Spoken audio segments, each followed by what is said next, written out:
kábíyèsí. Happy birthday to you. Agbára Olódùmarè ìgbà ọdún kan ni o. Ọdọọdún ni àrórógbó, ọdọọdún làárá wùsà, ọdọọdún báyìí láàárọ̀ ọmọ òbí lórí àtẹ. A máa fọdún yẹn dún ni o. Lágbára Olódùmarè ọdọọdún báyìí náà láàjọ máa ríra wa báyìí tá a sì jọ máa yọ̀ mọ́ra. Àmín àṣẹ.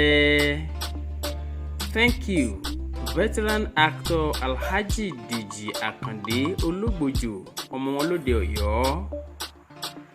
Kábíyèsí, Your Royal Majesty, Ọba Abdulaziz Ọlátúbọ̀sún Adébámijé Akire of Ìkirè Ilé, we rejoice with you on your birthday.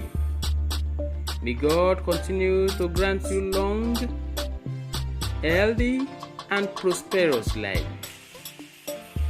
You have been a great king who values development of his fatherland.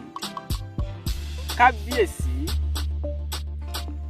the giant stride you have taken since the accession to the throne of your forefathers is enviable, and we are very, very proud of you.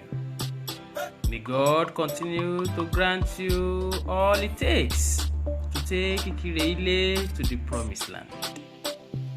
Congratulations on your birthday. We celebrate you.